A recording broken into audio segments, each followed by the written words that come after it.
Assalamualaikum warahmatullahi wabarakatuh.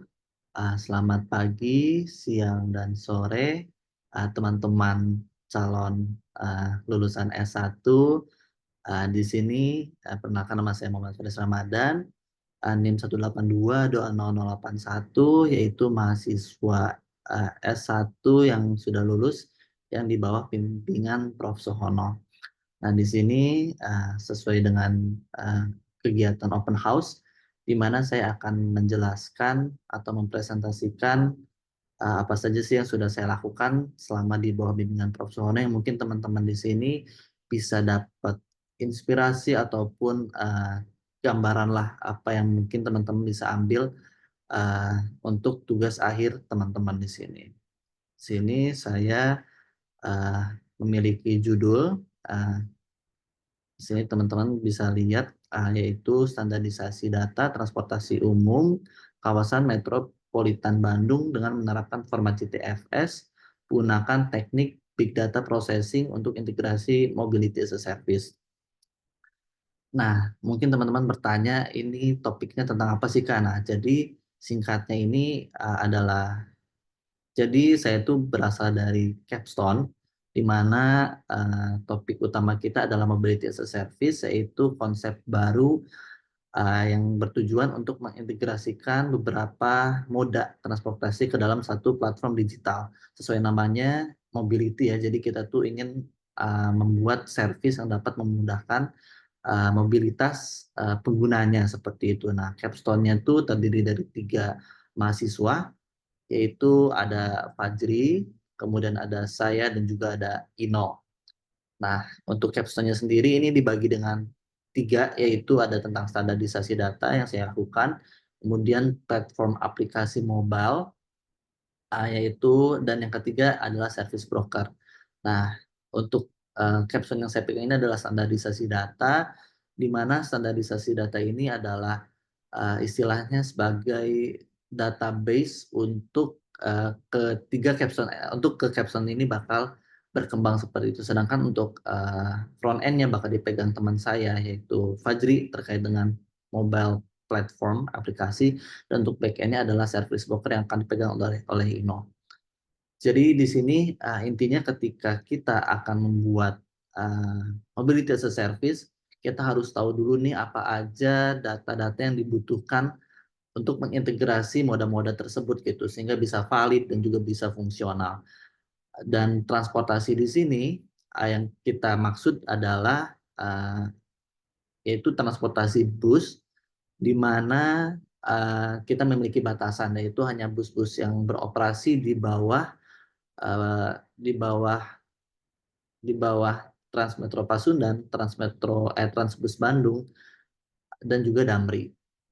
Di sini kita juga memiliki batasan sumber data, yaitu hasil wawancara kita dengan Disub Jabar, dan juga dari salah satu platform MAS juga bernama Mufit. Sehingga kalau misalnya ada data yang kita butuhkan ini tidak tersedia dari sumber data, maka data perlu dibuat asumsi. Kemudian untuk standarisasi data ini, kenapa sih perlu distandarisasi ya teman-teman? Karena ketiga dari moda ini tuh, dari Transmetro Bandung, Transmetro Pasundan, dan Damri ini, ternyata mereka tuh mempunyai data-data yang berbeda, formatnya berbeda, kemudian juga memiliki isi-isi yang berbeda, sehingga kita tuh harus memiliki untuk mengintegrasikannya, kita tuh perlu adanya suatu format khusus yang dapat diintegrasikan nantinya.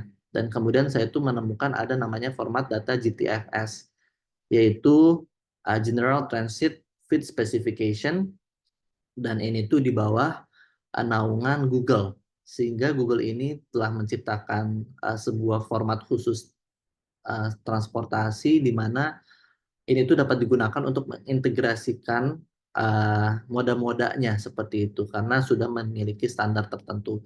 Dan di sini dengan hasilnya, sehingga saya melakukan standarisasi dari ketiga transportasi tersebut, akhirnya dibuatlah beberapa ini namanya adalah data dengan masing-masing nama parameternya seperti agensinya, kemudian juga stops-nya. Stops ini adalah tempat pemberhentian dari masing-masing bus, kemudian stop times adalah waktu keberhentian, misalnya si bus ini akan berhenti di stop tertentu pada pukul berapa, kemudian shapes ini adalah bentuk yang dibentukkan dari journey-journey atau perjalanan dari masing-masing busnya, seperti yang bisa dilihat kalau di Google Maps seperti itu, kemudian juga routes-nya kemana aja, perjalanannya kemana aja itu, kemudian trips itu adalah perjalanan urutannya kemana aja, kemudian kalender adalah eh, waktu di mana bus-bus tersebut beroperasi, dan fare attributes itu yang terpenting adalah harganya seperti itu, karena kita di sini tujuannya ingin bisa menghasilkan data yang dapat menunjukkan uh, itinerary, yaitu sebuah rekomendasi bus-bus apa aja nih yang bisa dilalui oleh seorang penggunanya nanti ketika mau misalnya berjalan dari ITB menuju ke misalnya Kota Baru Parahyangan seperti itu. Nah, di sini kita harapin bakal ada tripsnya seperti jalur-jalurnya kemana aja, kemudian juga bus yang dinaikinya apa aja, kemudian juga fare attributes atau harga yang perlu dibayar itu apa. Makanya di sini adalah 8 komponen dasar atau parameter dasar yang sudah saya standarisasi untuk menghasilkan output-output yang diharapkan tersebut seperti itu.